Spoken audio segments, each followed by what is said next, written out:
in his homeland, Bulgaria.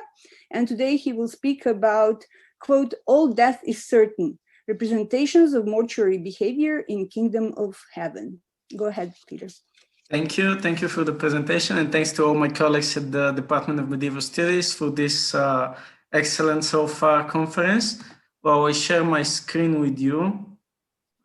Let me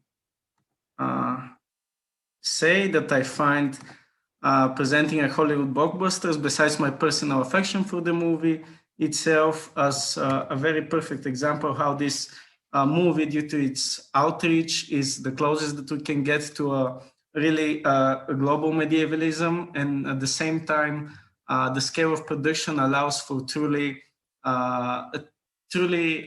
realistic representations of all of these ideas that we're going to discuss in today and in the following days.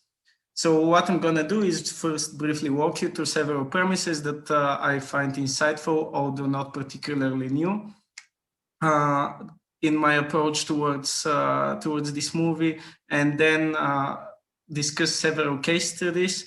I mean, in the Kingdom of Heaven, some enthusiasts on the internet counted between 400 and 600 deaths on screen, which is obviously impossible to present and discuss in 25 minutes. So I selected several oppositions of cases that that reflect very much how the mortuary behavior was represented in the movie by director Ridley Scott. So the very first point is that funerals, as many other rites of passage, were a perfect social occasion to represent and negotiate roles and identities in the society, but also were shaped by the evaluations of the life and death of the deceased that were made by their peers and even enemies. And the graves and the material outcome of all of this have negotiation and significance for personal and communal memory. For the sake of the movie, mortuary behavior is used as an artistic device to forward its messages, but also claims a sort of reality effect related to the trope and the idea of Middle Ages, where death was much more closer and present in the everyday life of people from all social strata. Also, the representations of mortuary events and death is a sort of a connecting element to the public, I believe, since that is one of the biological certainties that connects us to the medieval people, but also gives the viewer experience that is outside from our immediate culture, but still recognizable and intelligible.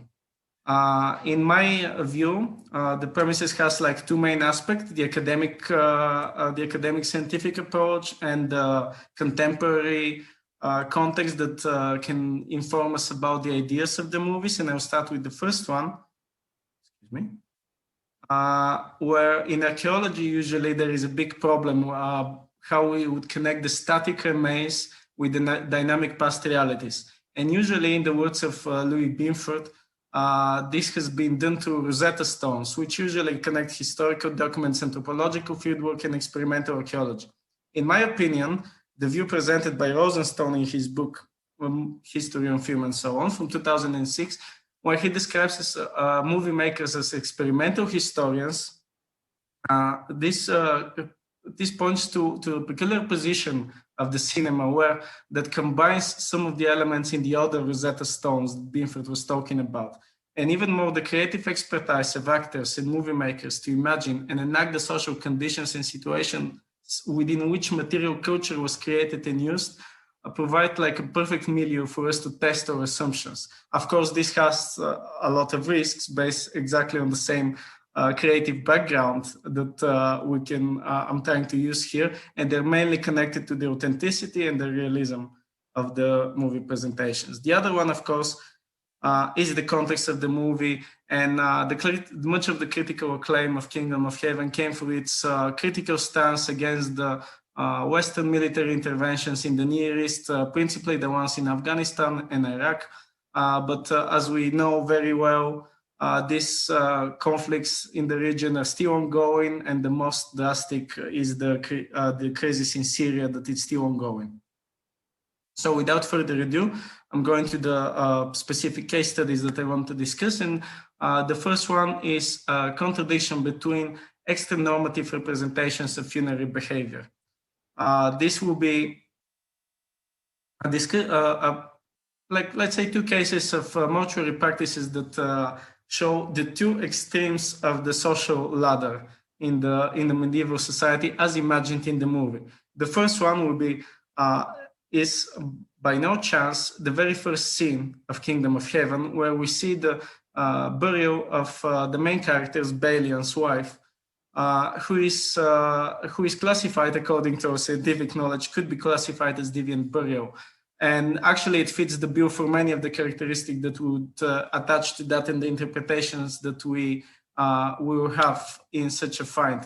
I mean, the individual was committed suicide after losing her baby in the storyline, but she was differentially treated on a liminal space on the road at the end of the judicial boundary of the castle and the particular aristocratic family, and she was decapitated, even though she had like personal connections with the priest, which is a very material and physical way of assigning this negative social evaluation, and it's also is already presenting is setting the context for the ongoing story that will come.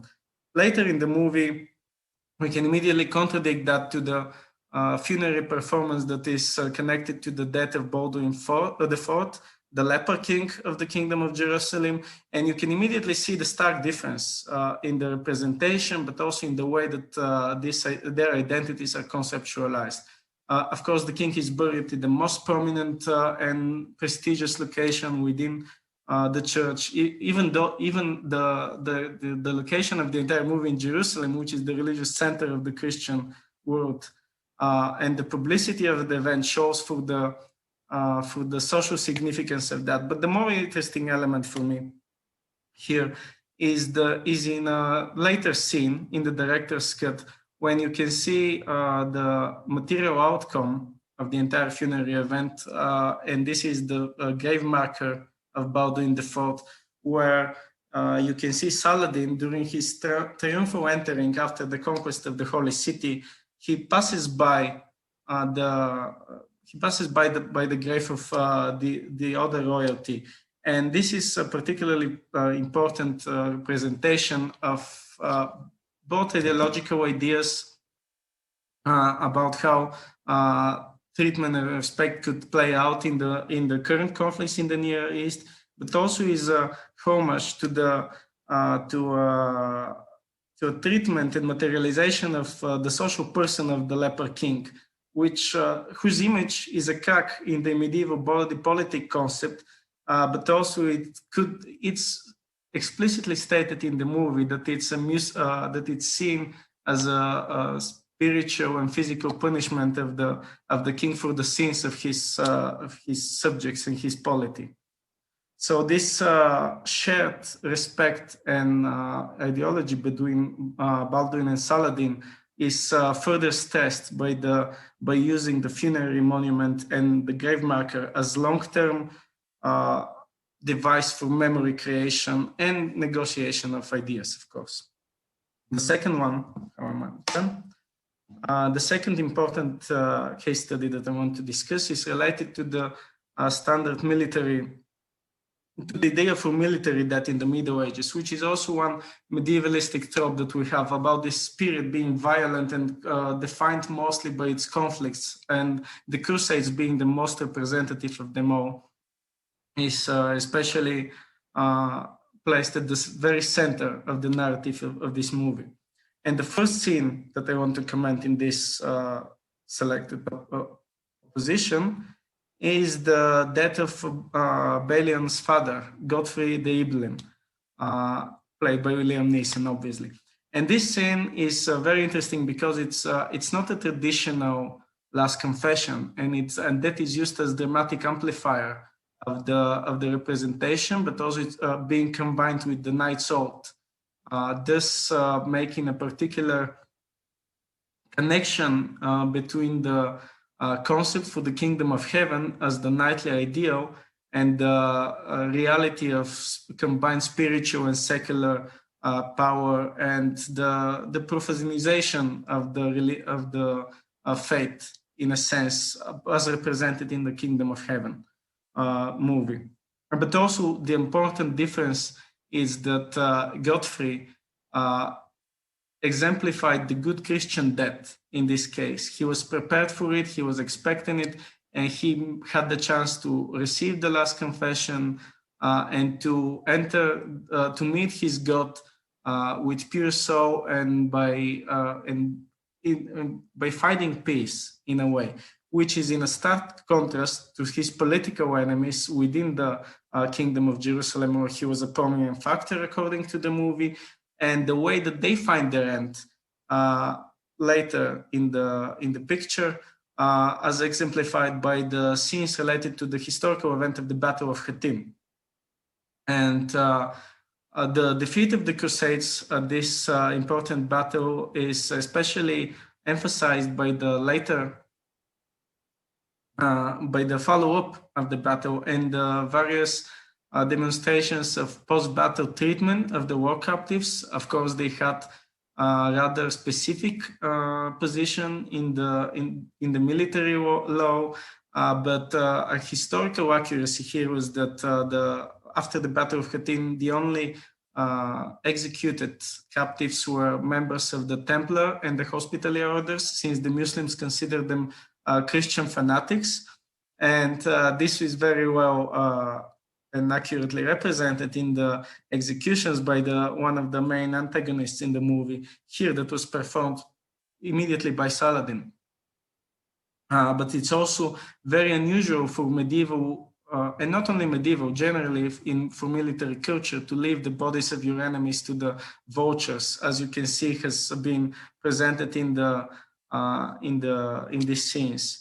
And another interesting element that is closer to the burial rites that are outside of the normative and expected funerary treatment of any sort of person is the pile of beheaded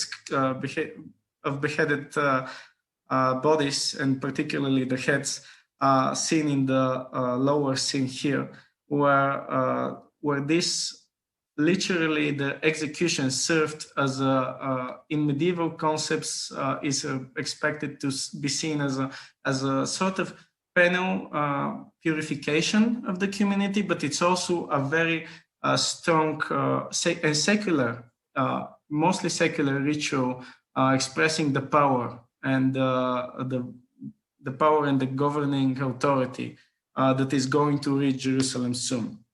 And it's no surprise that the reaction of the crusading characters in the movie is so strong, and it's a very important element of the movie, which many of the scenes related to that were cut in the cinema version of it.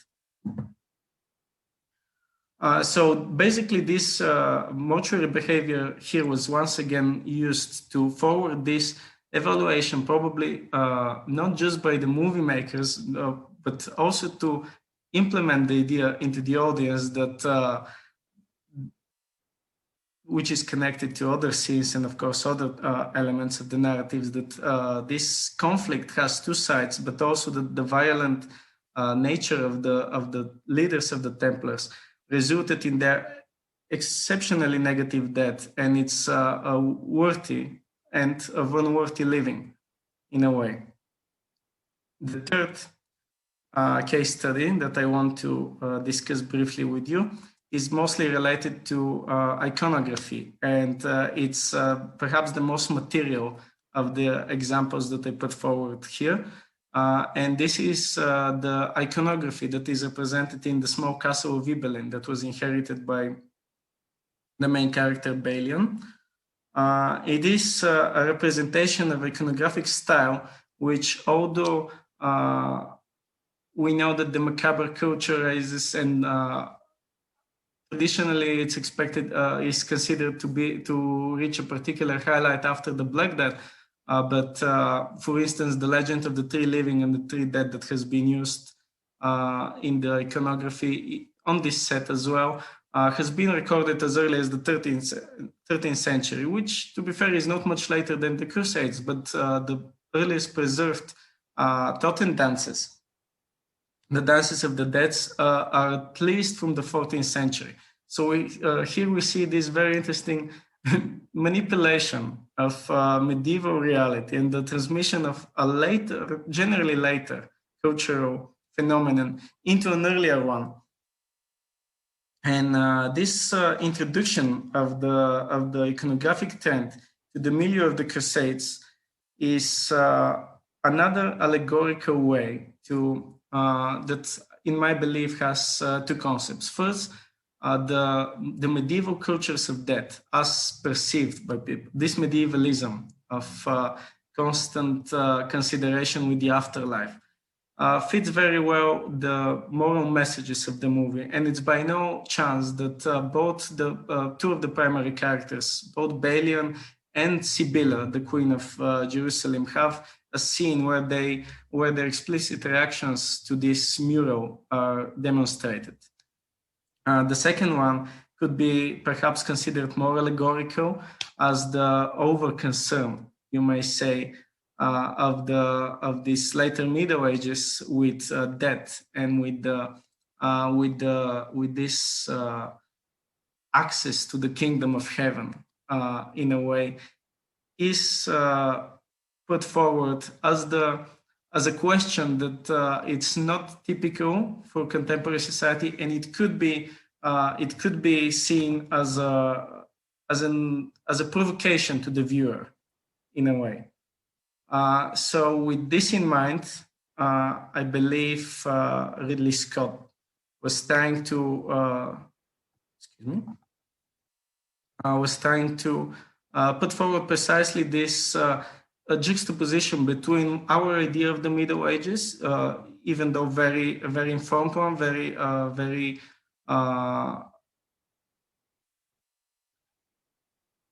a combination of realistic elements but misplaced out of their chronological context, and our current ideas about the region and the origins of the conflict are combined here in the creation of this medievalism that is creating the spirit and the authenticity of the entire epic drama that he was directing.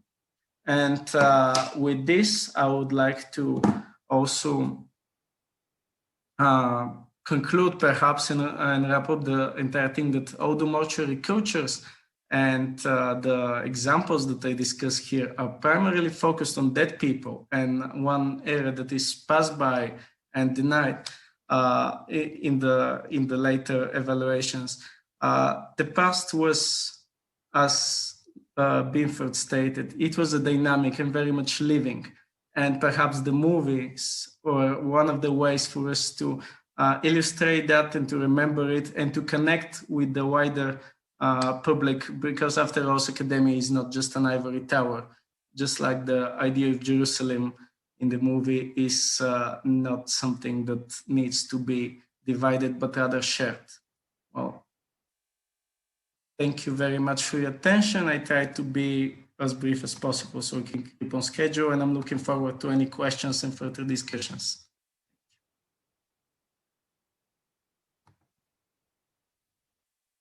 And how do I stop sharing? Yeah. So thank you very much, Petar.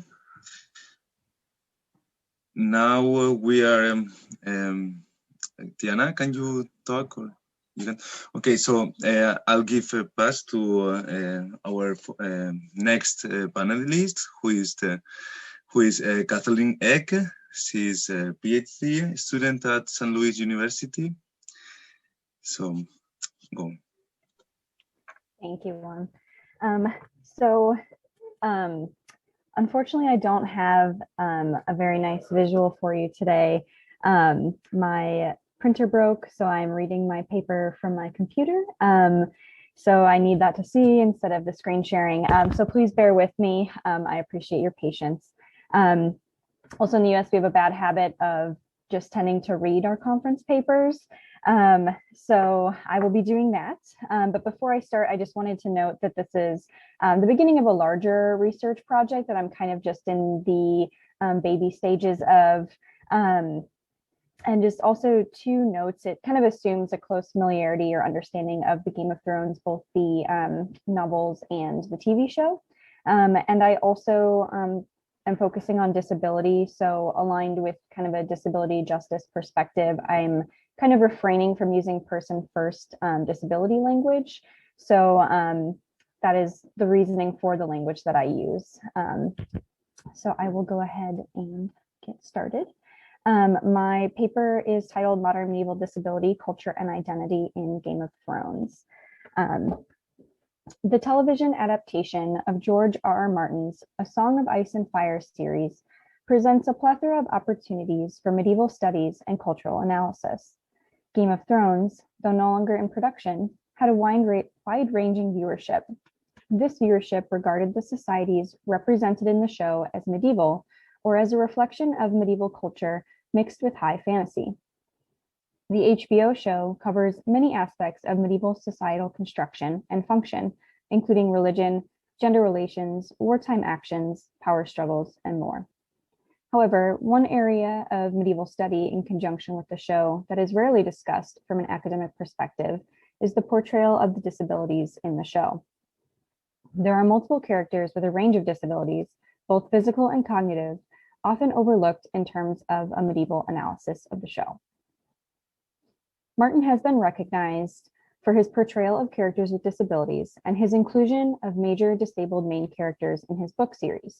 The inclusion of these characters contributes to the breadth of representation in literature and television that the disability rights and justice community pursues, while also presenting some insight to parallels with a historic view of disability.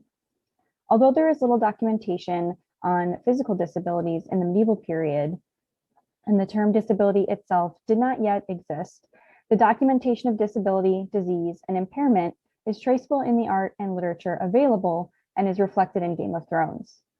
This representation is seen in the inclusion and general portrayal of multiple visible examples of disability throughout the TV show. However, some notable examples on the long list of characters are Tyrion, who is a dwarf, and Hodor, who is presumably cognitively impaired.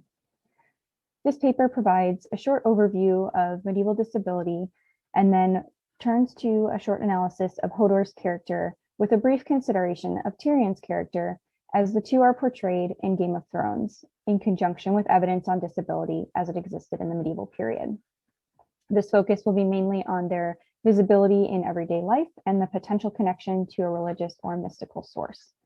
The combination of the historical social views and representations of disability and the television portrayal of the characters in their medieval society provides some evidence for Game of Thrones as presenting potentially accurate portrayals of medieval disability. In Disability in Medieval Europe, Irina Metzler explains that the medieval period did not have an equivalent term for the modern word disabled, and instead a broader concept of impairment existed with a range of terms from diseased and deformed to sick and impaired. She notes that disease was a general term in Middle English usage for trouble, misfortune, or misery, encompassing both a notion of corporal infirmity or impairment. Sickness was also a blanket term for an abnormal or special state of health and could sometimes signify a specific mental or physical disorder. In addition to utilizing different language between the medieval and the contemporary period, differing social views of disability are also evident between the periods. Today, there is often a focus on social exclusion and a social adherence to a binary between disabled and non-disabled, where the dominant social group, generally non-disabled, is considered the norm, and bodies deviating from this category or this norm are excluded from various social activities. However, in the medieval period, as Metzler notes, disability was an accepted reality. It was a daily truth of the harsh conditions of medieval life, and disabilities were common in the period. Many were either born with disabilities or became disabled, resulting from difficult physical work. Those with disabilities, especially those of lower classes, often needed to work and actively engage in their societies to survive. A lack of medical advancement in terms of understanding of the body, childbirth, and genetics, paired with hard labor, resulted in the commonality of disabled individuals in most communities, and disabilities were more frequently on display than hidden away or hushed from conversation. While we have a better understanding of disability in terms of medicine, the body, and anatomy, the brain and mental health, in 21st century American and European views, negative stereotypes tied to disabled individuals are still pervasive, damaging, and disruptive to social and political reform in regards to disability rights, inclusion, acceptance, and in the dismantling of the normal abnormal or disabled and non-disabled binaries. While most of us can picture modern examples of these stereotypes and can recognize the persistent social exclusion and othering of individuals with disabilities, it is the picturing of medieval examples that are evidently more scarce and misunderstood in relationship to how these stigmas came to be solidified today. The Medieval Disability Sourcebook notes this complicated historical understanding of disability, stating that there's no single concept of a medieval disability, nor a single response to the empirical existence of disability within the period. However, disability was pervasive in the period, and attitudes toward it ranged from intolerant and associated with sin to ameliorate and apologetic. Additionally, the Historic England Disability Project notes that people believed disabilities could be a punishment for sin or the result of being born under the hostile influence of the planet Saturn, while others believed that disabled people were closer to God, that they were suffering purgatory on earth rather than after death, and as a result would get to heaven sooner. These ranging views are often overshadowed by the general accepted medieval understanding of disability, which is that disability was inherently tied to sin or a mystical interference, excuse me. An understanding of this conjoined root of religion and disability is best described by medieval scholar Edward Wheatley, who states, "The Church's control over discourse related to disability is in a manner analogous to the way modern medicine attempts to maintain control over it now." In other words, the historical understanding of disability as tied to religion was due to the Church's influence and control over medieval European societies, which allowed it to be accepted as accurate and true. Though the discourse on medieval disability, especially the validity of the disability and sin understanding, is growing and being addressed more in depth today, we will maintain this mythical disability approach and end the debate with this brief overview for the sake of keeping this paper more succinct. In turning to an analysis of the characters of the show, it's clear that Game of Thrones earns its place in the disability conversation because it realistically portrays and considers historical and modern social norms and critical views of disability. As evidence for this statement, Martin received a Media Access Award in 2013 for promoting awareness of the disability experience, accessibility for people with disabilities, and the accurate depiction of characters with disabilities. The realism in the show stresses and exposes the socially normative view of disabled individuals as other, while allowing for a more medieval portrayal of disabilities. For example, disabled individuals in the show are acknowledged for their participation as contributing members existing in everyday society and making these characters visible, as opposed to the more modern media methods of excluding disabled characters from show storylines or using them only as supplementary or marginal figures. Instead of creating a utopian fantasy world that would erase the idea of otherness or following a more modern approach to exclude disabled individuals, Martin chose to draw correlations between historical views of disability and modern views of disability to accurately portray the struggles a disabled character faces as they deal with or defy the social expectations in the book series. These choices were then applied to the show, aligning mostly with Martin's vision and preserving their inclusion and portrayals while the plot and contents of the storylines were adapted. Additionally, the show examines contemporary social concerns or anxieties while placing them in a far distant past, thus allowing the reader to consider them at a distance. In particular, Martin's work exposes the lack of progress in social receptions of dwarfism, enabling both readers and viewers to make connections between disability and impairment, concerns of the past and present. In creating these associations, Martin attempts to close the gap between the modern and the medieval by showing that people then were not that different from people now. The realistic portrayals of disability as aligned with modern understandings of disability in Game of Thrones allows for critical conversations regarding the stereotypes pervasive in much of media and literature's disability representation and questions the accuracy of such stereotypes and media portrayals. Game of Thrones provides an alternate approach in which characters with disabilities are given a realistic, visible, and useful presence, something tied to the historical medieval realities of disability in everyday life. as opposed to the later 18th through 21st century attempts to limit disabled characters and narratives to enforce concepts of otherness and deviation from a norm. In considering the characters of Hodor and Tyrion briefly, we see two disabled characters loved by fans, with one being more of a secondary character, Hodor, and one being more primary or main character, Tyrion. Hodor is in a position of service to a well-respected family, and Tyrion is a member of the wealthy family in power. Hodor, a friendly large man rumored to have come from a line with giant's blood, has an unspecified cognitive disorder affecting his speech and some of his cognitive functioning, and Tyrion, a witty and somewhat arrogant man, was born with a form of dwarfism, with his birth resulting in the death of his mother. Both characters are visible frequently in the show and have time devoted to dealing with the social and bodily realities of their disabilities. However, the following short analysis will focus mostly on Hodor and then provide a few quick connections to Tyrion. Lauren Mayer, a professor of medieval literature at Washington and Jefferson College, discusses how Hodor might have been viewed in his society as a disabled individual. Her explanation supports the idea of the inclusion of disabled individuals as common as the reality of every day in medieval communities. Meyer notes, he would be considered a useful body, probably tormented by some people, probably helped by others.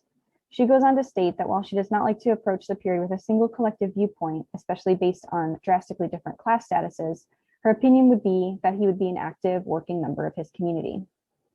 The idea of usefulness, or the ability to work as something tied to worth and social acceptance, is currently under debate in the disability justice community, but is something a bit more direct and uncomplicated for the medieval period.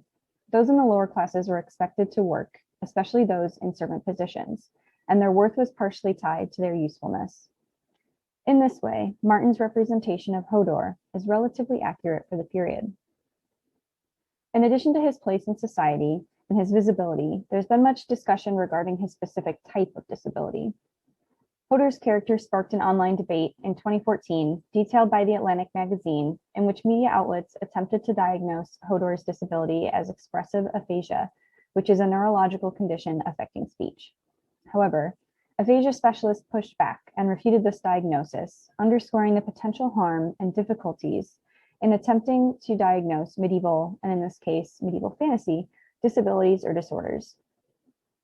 The argument itself showed how a fictional stable hand could inspire such doctorly debate, highlighting how seriously people take Game of Thrones and how seriously the show and corresponding books take disability, again affirming the importance of Hodor's disability representation in media. However, while the majority of discussion today focuses on what type of disability he may have had in terms of a concrete diagnosis, there's less focus on the social implications of his disability. As noted, a major viewpoint of disability in the period is that illness or disability is tied in some way to sinfulness or religion, whether it's the sin of the parent, the individual, the family line, etc. Irina Metzler states this view is a modern misconception of disability studies writers and disputes that this is maybe not the dominant view of disability during the period. It's often accepted in more of a wide-ranging pop cultural television and media sense as being an accurate view of association between a disability and its cause. The social implications of his disability can be viewed in this pop culture sense of potential religious or spiritual interference as the source of his disability. Hodor's disability remained a mystery for the majority of the television series. During this time, some characters speculated about the origin of his altered cognitive state and his verbal communications limit to the word Hodor. In his servant position, he carries out physical labor and then becomes a protector, companion, and source of transportation for the character Bran. In these various roles, Hodor's usefulness is noted. His disability does not cause rejection, but instead causes a reliance on the skills and capabilities noted by those he serves. He is determined to be useful in these capabilities. In these ways, he's still an active part of his community in these roles. However, in season 6, episode 5, the viewers see the true cause of Hodor's disability, which is future Bran using a fantasy force called warging, entering Hodor's brain against his will to take control of his body. This fantastical or mystical takeover is what removes Hodor's speech. Although the timeline is confusing, but we'll talk about that another time. It's possible to see that this fantastical element aligned with medieval views are on disability. The fantastical force could potentially be aligned with an otherworldly or religious force, which caused Hodor's loss of speech. This view would be aligned with what Meyer notes is the idea that the state of the body is reflected in the state of the soul. The corruption of Hodor's body and soul, though at no fault of his own, can be seen as a potential spiritual corruption caused by Brand's use of a magical or mystical force. This corruption of his body interrupts his functioning, leaving him with reduced cognitive and speech performance, ultimately disabled and unable to communicate. Similarly, Tyrion can also be seen as a disabled character, fulfilling a social function and as a character tied to mystical corruption. Tyrion, though hated by most of his family, is useful to them in his cultivated wit and educated mind. He serves his family in various capacities, most notably as the hand of the king, utilizing his wit and his knowledge to ensure the continuation of their role and to oversee both financial and wartime decisions. Though he is often ridiculed for his dwarfism, he is not expelled from the public arena or the public eye, and is both recognized and employed for his skills. Tyrion's character, like Hodor, is seen in many controversial ways by modern disability study scholars, but he appears to abide by the medieval notions of usefulness in these roles. Additionally, throughout the book and the show, it's clear that Tyrion's father, Tywin, blames him for the death of his mother during childbirth and associates his dwarfism with some type of spiritual or mystical punishment for his mother's death. This problematic belief again exhibits the medieval association between disability and mystical punishment, ultimately highlighting the lack of medical understanding surrounding childbirth in this period. In these two main ways, Hodor and Tyrion can be viewed as characters abiding by some major understandings of the medieval period, though a longer analysis might consider the connections between disability and sin more in depth, or the modern problematic associations between disability and worth as noted by the disability studies community. For the sake of the short paper, the focus on their visible, useful positions and their vague associations to mystical forces as corruption or punishment allows for an initial assumption that these characters can be considered accurate portrayals of medieval disability on the modern screen. Thank you. Thank you very much, Kathleen, and bravo. And also thank you, Petar. I'm sorry I couldn't say that, I was muted. Okay, well, we are doing very well with time and hopefully we'll have a lot of questions in the end, but then we can move on to our next speaker, who is Tatiana Konrad from University of Vienna, who is a postdoctoral researcher at the Department of English and American Studies at the University of Vienna, to be precise. And she holds a PhD in American Studies from the University of Marburg in Germany. And she has had many fellowship visits to various United States universities in the United States, and is the author of a number of interesting volumes that are relevant to the discussion. She's the author of the docufictions of war, U.S. interventionism in film and literature, which came out in 2019. The editor of a volume entitled Cold War II, Hollywood's Renewed Obsession with Russia. And Transportation and the Culture of Climate Change, Accelerating Ride to Global Crisis. She's also the co-editor of Cultures of War in Graphic Novels, Violence, Trauma, and Memory, which came out in 2018. So Tatiana, welcome, and the floor is yours. Thank you very much for this introduction, and hello everyone. Let me just share my screen with you. I have a couple of images from the film, so you should be able to see it now. So my talk is entitled The Dread of Aging, a Feminist Reading of the Countess. Right. So in 2017, numerous women publicly shared their stories about sexual harassment that they experienced from the former US producer Harvey Weinstein. While Weinstein is certainly not the first sex offender in human history, this specific case drew attention of feminists worldwide, stimulating the Me Too campaign on social media, inviting women to share their personal stories on matters related to sexual harassment and abuse. The results were shocking to some, yet predictable to others. Women have been systematically abused, harassed, discriminated, and oppressed. To illustrate the long-lasting problem of gender inequality in the Western world, this paper draws on the medieval era via a neo-medieval film, The Countess, released in 2009, created by the French-American director and actress Julie Delpy. The film offers a fictional interpretation of the life of the Hungarian Countess, Elizabeth Bathory, who was born in 1560 and died in 1614. Elizabeth Bathory is known as a sadistic murderer. She's also one of the most prolific female murderers. Numerous myths have shaped the cultural image of Elizabeth Bathory as a blood-obsessed monster.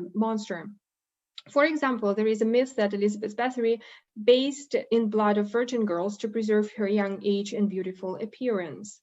It is this myth that the Countess explores. In the film, the 39-year-old Countess falls in love with a 21-year-old Istvan. The man confesses to the woman that he loves her, yet soon disappears. Elizabeth is convinced that her young lover does not want to see her because she's old. The woman soon starts to use blood of virgin girls as a sort of remedy against aging, believing that such blood makes her skin look younger, brighter, and smoother. This paper examines age from a feminist studies perspective. In the film, Elizabeth thinks of her age as a drawback because of the existing patriarchal norms. According to these norms, a woman is an object that brings visual and sexual pleasure to a man. Patriarchy thus views aging, among other natural processes experienced by all humans, irrespective of their sex and gender, as a deadly process for a woman. Once old, she is no longer a woman because her body cannot be figuratively and literally consumed by a man. The paper engages with these problematic categorizations of aging and womanhood from the medieval times to the present. It examines gender assumptions about medieval women and medieval femininity that exist today with a particular focus on age.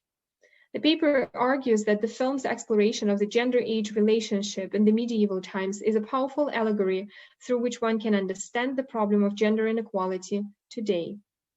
In addition, the paper argues that Elizabeth's transformation into a sadistic murderer and deterioration of her mental health are direct outcomes of patriarchal oppression. Through the focus on the neo-medieval, the paper illustrates how the past, as portrayed in The Countess, can help us better understand the present and the future and fight for gender equality. Set in the 16th century, The Countess is a historical drama. The return to the medieval time, including the attributes, behaviors, fashion, and norms that are characteristic of it in the 21st century, is symbolic. This paper argues that through the neo-medieval, the film reconstructs an uninterrupted history of gender inequality and sexism, revealing to the audience the problems that women faced in the 16th century and inviting viewers to project those experiences on their present moment in the 21st century. I therefore interpret The Countess as a feminist text, and in what follows demonstrate how the film promotes gender equality and condemns women's oppression, emphasizing the medieval nature of sexism that women continue to face today. The Countess is one such example of neo-medievalism. The film focuses on Elizabeth, pinpointing her gender as a crucial factor in her life and foregrounding gender assumptions that surround her as a medieval woman. The newly baptized baby Elizabeth is shown to a younger boy as his future wife. The boy lifts the cloth in which the baby is wrapped to confirm that this is a girl. From the moment Elizabeth was promised to someone, the film shows how the girl grows, bringing to the fore some of the events that shape her character. As a child, Elizabeth learns that we get eaten by worms once a human body is dead. Promised that her soul will live forever, even after the physical death of her body by her teacher, Elizabeth emphasizes that this is the only thing that makes her feel calm about death. Otherwise, she would have to raise an army to conquer death. Later, when Elizabeth grows into a young woman, the viewer witnesses her in church observing a baby being baptized. She expresses her interest in the baby and tells her mother, "He's so lovely, I want him to be my husband." Yet her mother responds, "When he reaches marrying age, you will be old and worn." Elizabeth thus not only learns about her subordinate position for being a woman she's deprived of choice, including an ability to choose a partner for herself, but also realizes that her physical appearance and young age is what makes her valuable in the eyes of a man. She soon gets pregnant from a peasant boy, yet her mother once again proves her that she is a woman and thus cannot decide her own fate. The boy is brutally murdered. Elizabeth is kept in her room until the moment she gives birth. Her baby is taken away from her, and Elizabeth marries the man whom she was promised to as soon as she turns 15. Together with her husband, they grow into the most feared, respected, and powerful family in the kingdom. Once Elizabeth's husband dies, however, the woman becomes the head of the family. Yet she is criticized and even ridiculed at times for the new role that she has taken over, the role that is in the medieval times played by a patriarch. Her religious beliefs make something that she protects witches, while in principle Elizabeth simply condemns violence that the Catholic Church exercises toward women. Her smartness is criticized, for a woman, according to patriarchal views, is an emotional being and thus cannot think and behave in the same way as a man does. Elizabeth openly shares her feminist views with her relatives and friends, both women and men, and I quote, "I think men and women are both equal and different." Elizabeth proves that a woman can be smart, that she can be a strong political leader, and that she's capable of making right decisions, the actions, behaviors, and qualities that in the Middle Ages are strongly associated with men. Yet Elizabeth herself falls victim to the invisible forms of patriarchal control exercised over women, the control over women's bodies.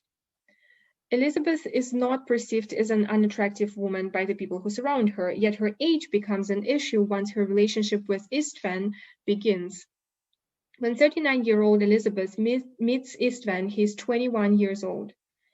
After having spent one night with Elizabeth, István is forced by his father to marry another woman. Elizabeth considers her age the chief reason for this separation.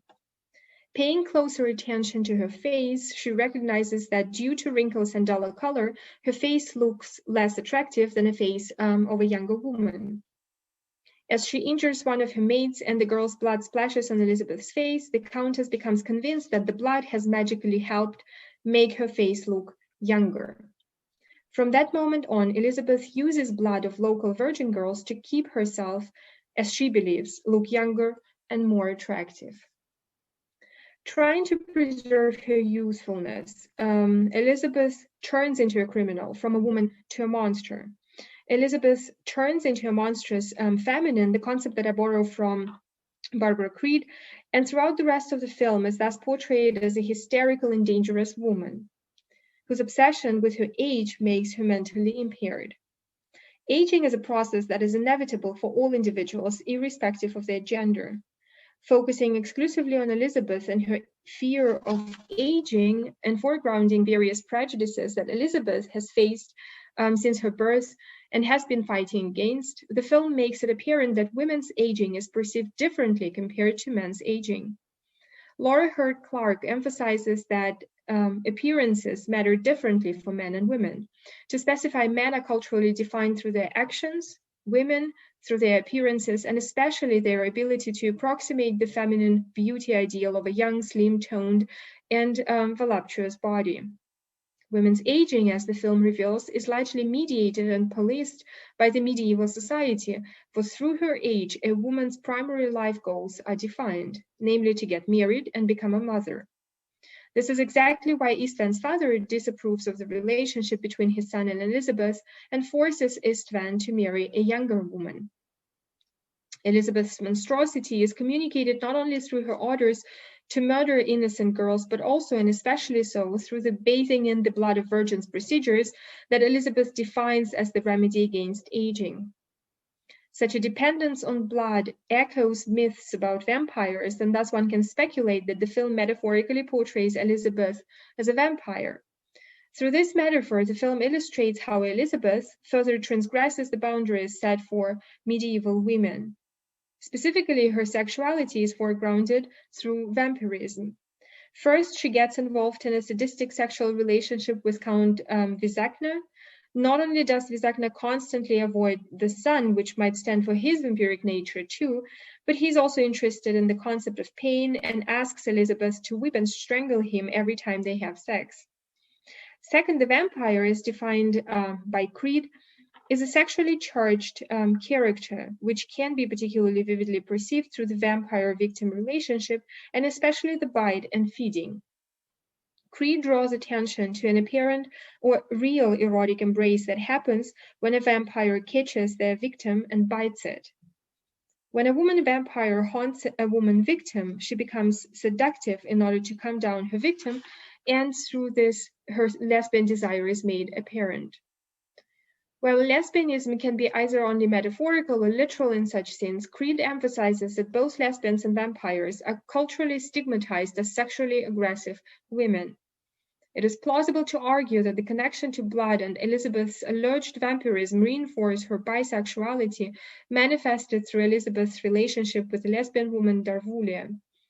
Importantly, the film focuses on Elizabeth's relationship with both men and women, which makes her a bisexual character.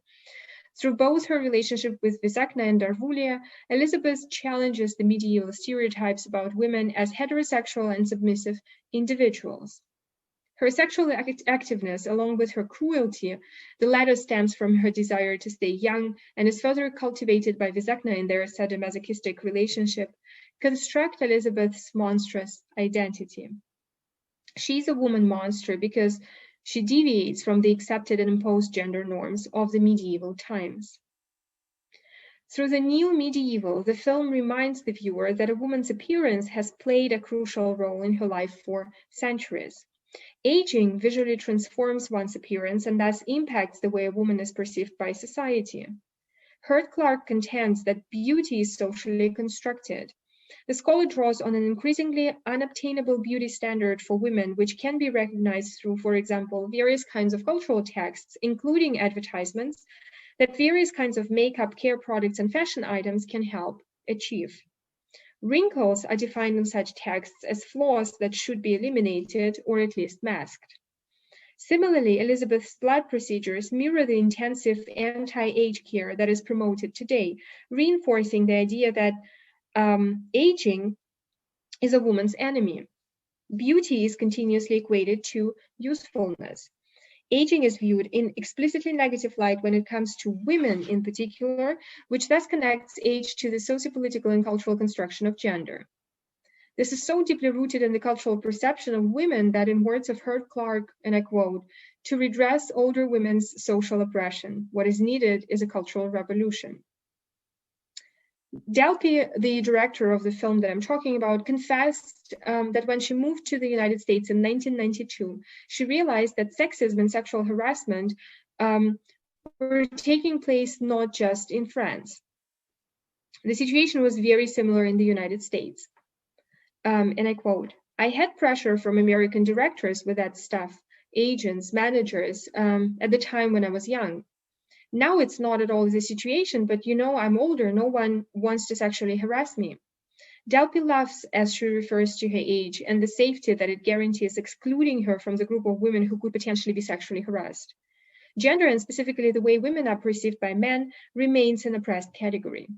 That Delpy herself loves picturing a possibility of her being sexually harassed at her current age not only reflects the ongoing ageism, but also reveals how dramatically women are impacted by patriarchal norms and are indeed persuaded that what a man thinks about a woman is true. That sexual harassment is a problem that only women of specific, presumably young age can face. From Delpy's portrayal of Elizabeth Bathory to Delpy's own experience of sexual harassment and her current views on gender inequality, it is evident that gender inequality and oppression of women, including through ageism and sexual harassment, are centuries-long practices that feminists are yet to stop. The Countess ends with Elizabeth's death. Having investigated the murders, Istvan finds proof that Elizabeth has tortured and killed multiple girls and women. Elizabeth is pronounced guilty, her servants who helped her with the murders are killed, whereas Elizabeth is sent to prison. Shortly before that, however, she has a conversation with Istvan's father. While the man emphasizes the monstrous nature of the woman who killed, as he says, innocent girls, Elizabeth asks him, and I quote, "How many innocents have been sacrificed in your pursuit of wealth?" This does not make Elizabeth guiltless, but it does reinforce the unequal power dynamics according to which murders committed by men as they try to become rich and powerful are not classified as such, whereas a woman's attempt to do the same is recognized as a criminal act. The man continues claiming that Elizabeth is bereft of reason, to which Elizabeth responds, and I quote, "Unfortunately not. I will go to my grave completely sane. Your tale merely confirms that women are mad and vain and should not be given the right to rule. Your fable will keep the populace occupied for a very long time. They will be terrified of the bloodthirsty myth that you have made of me and forget about the evils that are indeed very real." Elizabeth is put into prison where one day she bites her wrists and thus commits suicide. Symbolically, Elizabeth is found in a large puddle of her own blood. Her body is thrown into a grave without a coffin, a priest says a quick prayer, and the woman's body is covered with soil. The viewer then observes Istvan galloping his horse away from the grave while his thoughts are communicated through the voiceover. And I quote, "History is a tale told by the victors.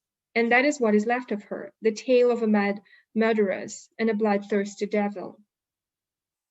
Elizabeth is not one of those victors. The victors are the men who have turned Elizabeth into a victim, demonizing her actions while skillfully covering the injustice and brutality that they themselves commit in order to achieve power. Delpy emphasized in one of her interviews that Elizabeth's dark side does not depend on her gender. And I quote again, "To accept that women can have a dark side is in a way accepting that we are all equal." The Countess is a feminist film that through the neo-medieval aptly illustrates women's oppression as a deliberate, persistent tactic that has been used by patriarchy to guarantee power to men and reduce women to consumable bodies, bodies that are imperfect, bodies that age, bodies that can be harassed and abused. Thank you very much. Thank you very much, Tatiana, and thank you all for these sophisticated discussions of how medievalisms on film balance creative expression, historicity, and current social problems. We have a number of participants who I'm sure will be eager to ask questions, and I encourage them to do so in the chat.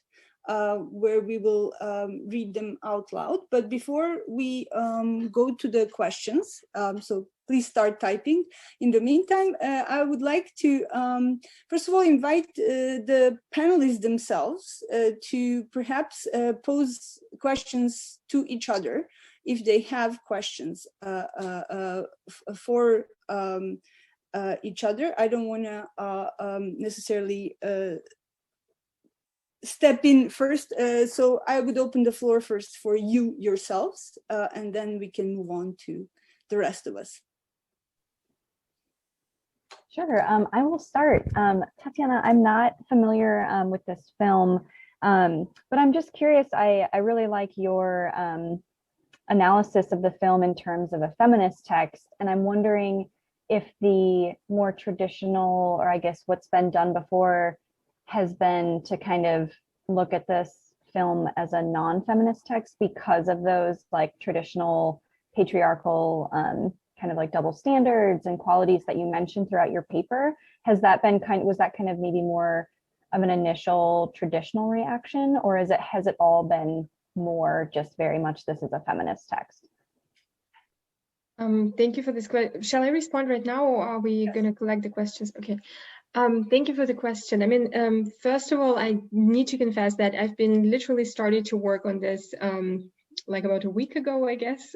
So I haven't really had much time to really, investigate the topic. But what I like about the film is that it's both, it's both pro-feminist and anti-feminist, sort of simultaneously, because I think that because it deals with the medieval times, it just cannot avoid the problems that existed at that time. And it sort of communicates this patriarchal oppression as normality sort of that time. And so in that sense, you know, it would be, you know, it would be hard to expect a film that deals with the Middle Ages to actually, you know, present something entirely different. I mean, it does reflect or mirror in a way the reality of the Middle Ages, and the reality was that women were oppressed, that patriarchy was the system that basically ruled, right?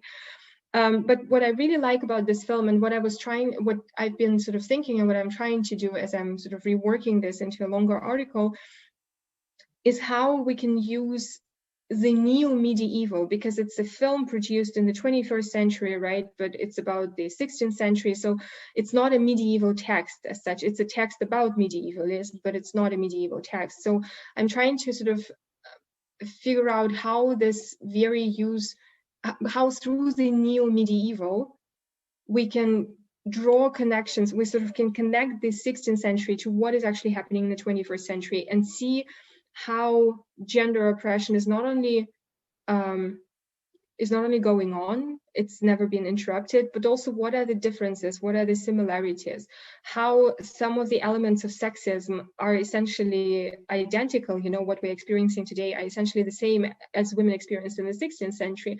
What has been changed, you know, and things like that. So I think that just to sort of answer your question, if that answers your question, you know, what I'm trying to say is that there is a lot there is a lot in this film which goes against women, but there is also a lot which is very feminist, I think. And these are these precious elements, you know, in a way that I'm trying to focus on and see to what extent, you know, medieval or texts about medievalism are useful for us today in the 21st century. I hope that answers your question. Yeah, it definitely does. Thank you very much. Thank you.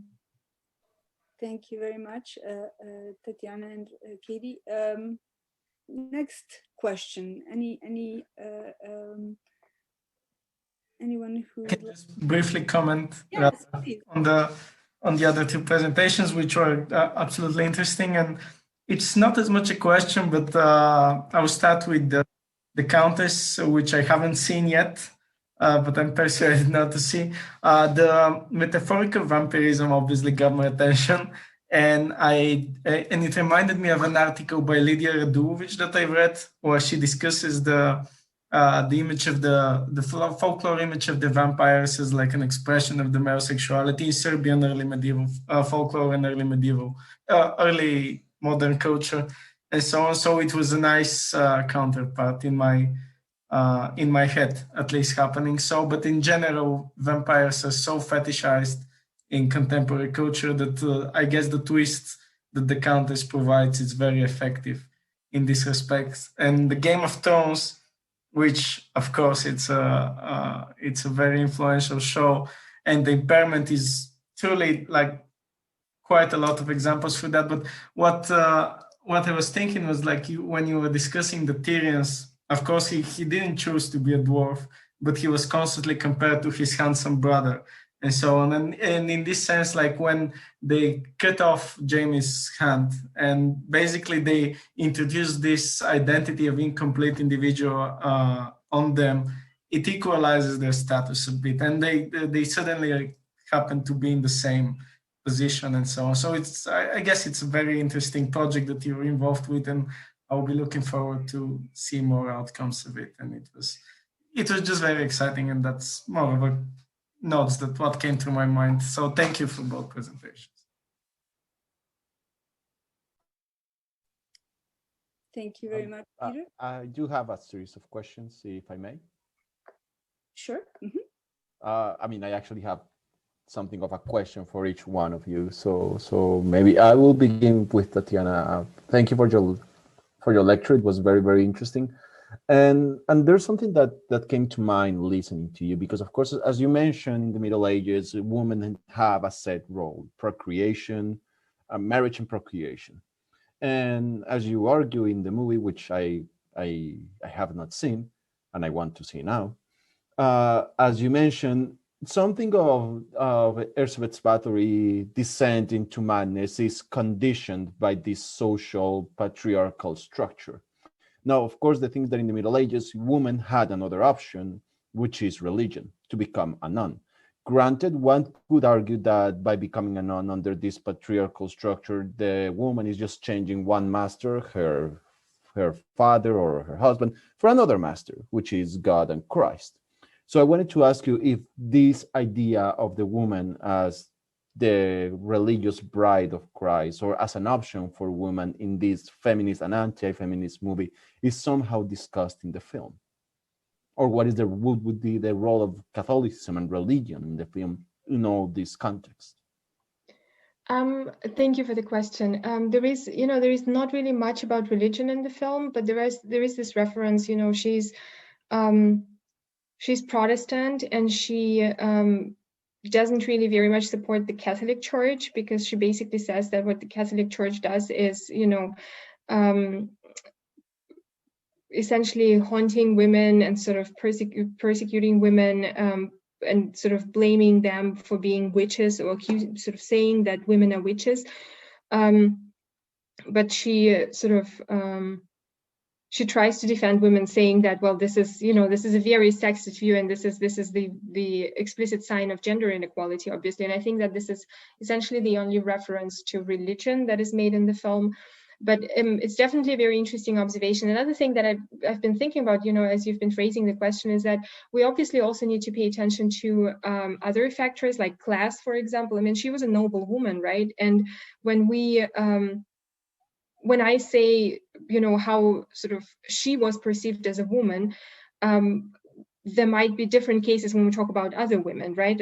Women of other different classes. I mean, she, after all, she was rich, she could afford certain things. She also was acquainted with different kinds of men. She had access to certain type of power, and so on and so forth. So I think that even, because I focused so much on gender and age, but I just wanted to also emphasize that there are obviously other factors that, that we need to keep in mind as we discuss her, and how sexism is constructed through the character of Elizabeth Bathory in the film. Thank you. So the second question would be for Petar. Again, also thank you for your lecture. And I wanted to go a little bit back to your differentiation that you make in the movie between the good Christian dead, maybe characterized by Baldwin IV, who is this righteous king who dies almost like a Christ-like figure, like a martyr. And when they retrieve the mass, they see all the deformation because of the leprosy. To the bad Christian death, which would be the one, for example, they executed after the Battle of Hattin. I want to bring this issue because I don't know if you were aware of this, but when the DVD of the movie of Kingdom of Heaven came out, there was a second disc there was an option called The Pilgrim's Guide.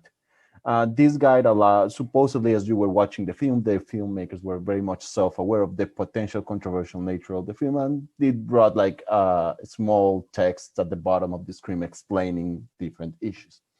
When the scene that you talked about comes into place, when Saladin is decapitated and Renaud of Chatillon, the text pretty much limits itself to say that decapitation is a traditional way of Muslim execution, and that Muhammad executed I don't know how many people in one of the early battles of Islam. So what I want to say with all of this is, considering, of course, the context in which the film was produced, these tensions in the Middle East is something of an anti-war movie, as you mentioned, but also have like these weird things of associating beheadings with Islam, and that's it. But also, if we actually relate it to the medieval attitudes at the time regarding death, and mainly considering death in crusading, one could actually probably claim, reading the sources, that the opposite would be the best for a crusader mentality. It would be better to die in combat, because that means you're a martyr and you're going directly to God, than the peaceful death of the king.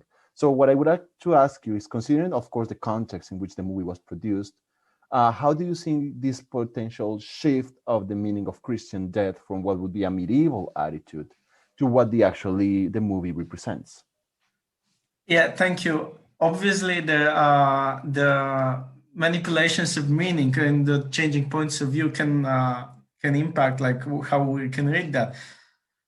Nonetheless, I will start just a bit further away for the decapitations. Like, yeah, I wasn't aware. I haven't seen that DVD and probably should find it. Since more and more you see that as actually this was introduced as a widespread execution mode by the Roman Empire. And that's one thing that I actually cut out of the presentation, and you can see the difference because like Baldwin IV also punishes Knights Templars for raids against the Muslims, and he's hanging them, which in Western European and Central European cultures, and increasingly in the Mediterranean Christianity, is accepted as the derogative kind of execution and death, especially for thieves and generally bad guys.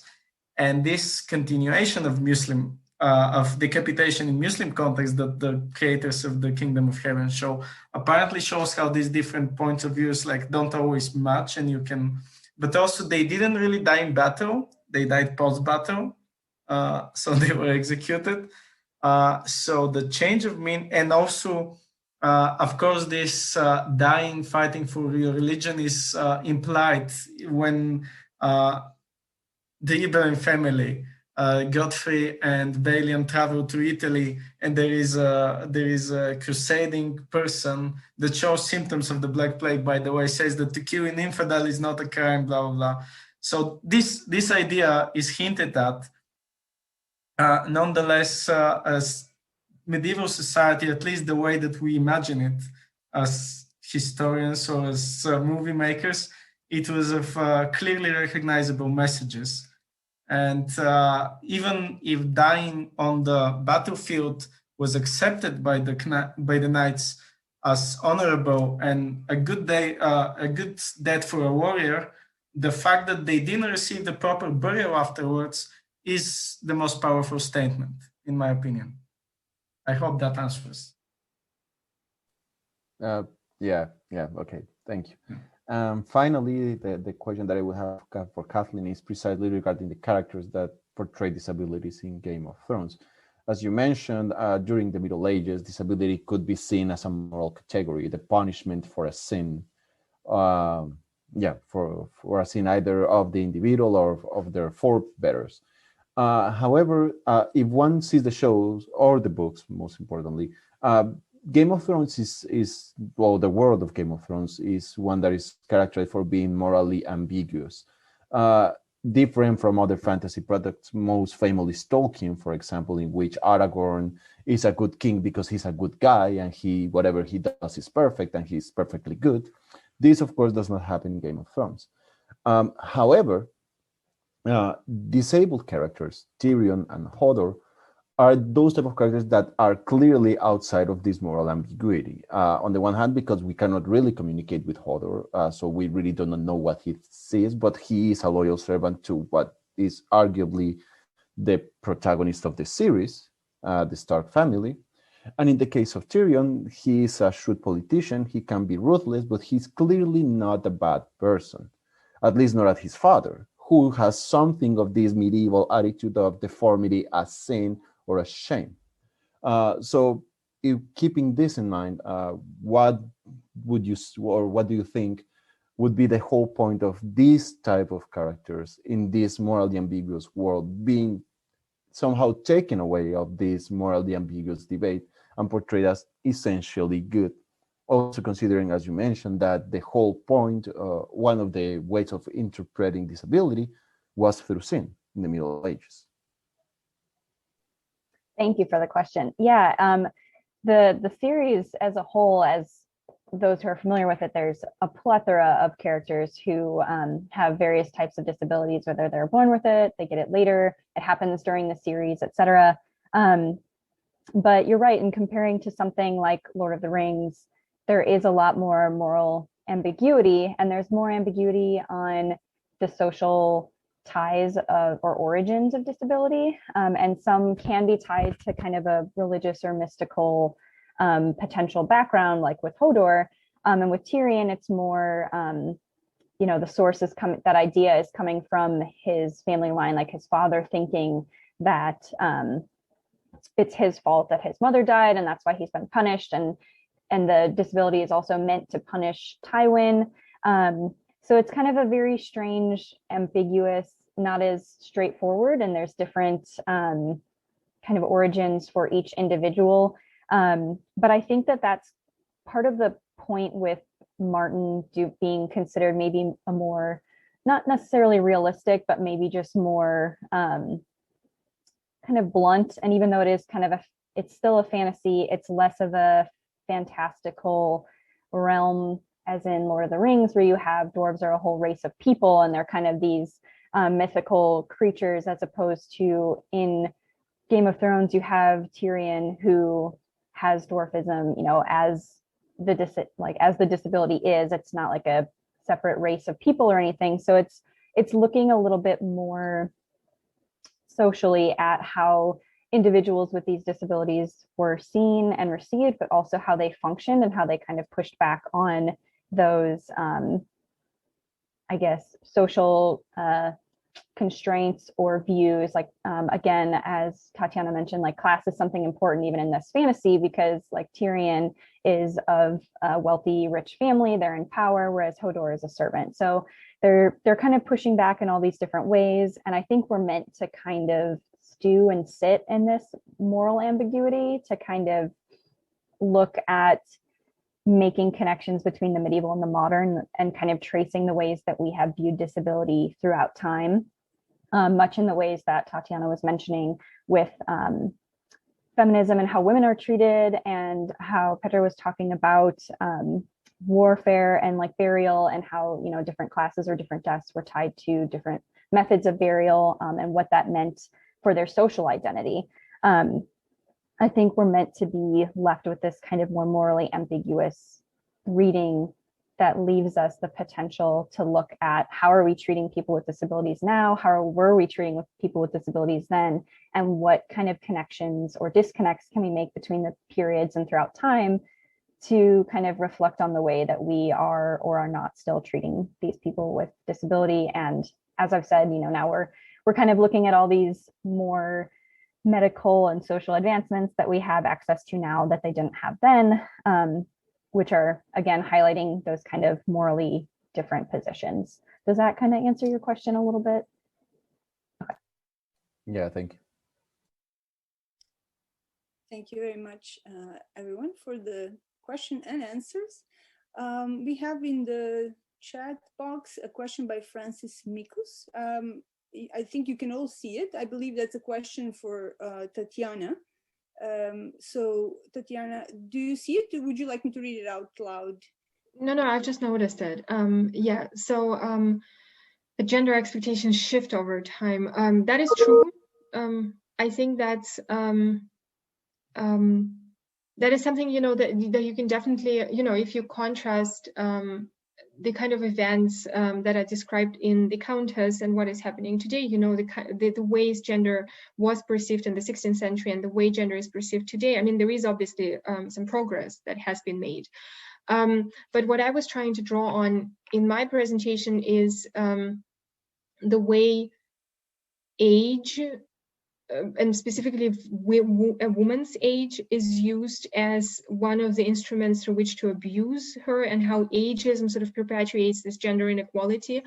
And I think that the film actually is very illustrative in that sense, because there are scenes, you know, where Elizabeth sits in front of the mirror, you know, and it's sort of like a ritual, you know, when she takes blood and she sort of applies it to her face, and she literally uses it as some sort of like anti-age cream, you know, or something like that. So in that sense, we can really draw parallels and see how essentially both in the 16th century and in the 21st century, women not only wanted to stay useful and young, you know, but they were in a way forced to actually do that, because younger women were sort of in favor, you know, and because patriarchy valued younger women for, you know, because of specific reasons, just more than older women. Yeah, I'm just looking at the chat as well.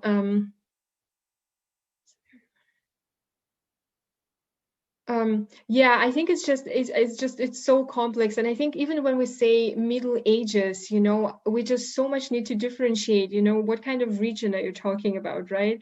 Again, what kind of people, and so on and so forth, because, you know, I even in my answers, you know, I talk about, you know, today in the 21st century and back then in the Middle Ages, you know, but back then in the Middle Ages, I mean, the situation was obviously different depending on the, you know, the country, the geographic region, the people that you actually talk about.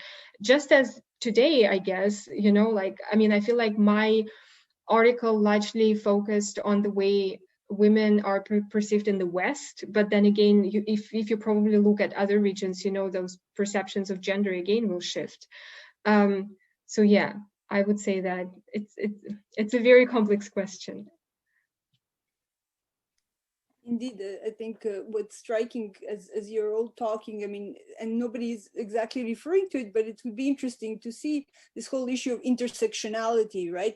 In theoretical sense, how it both is represented in all these new medievalisms, and also how intersectionality itself can be historicized and, of course, applied to different regional contexts. So it's quite interesting.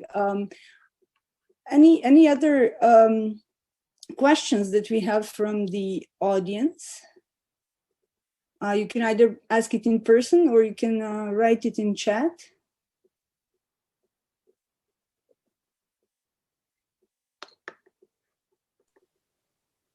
I mean, it's okay. I think that if we don't have any more questions, then we can end the panel a little bit earlier.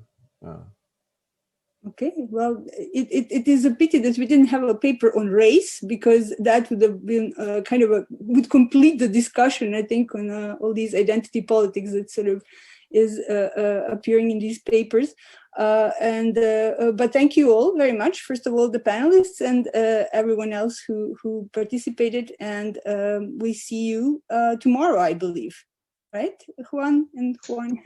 Yes, indeed. So thank you all of you for both presenting and assisting to the conferences. We finish our session today, and we see each other tomorrow at 11 with the same link. We will have Imagining Non-Western Medieval Worlds. So thank you very much. Thank you. Thanks. Good afternoon. Goodbye. Bye-bye. Thank you. Bye, everyone. Bye-bye.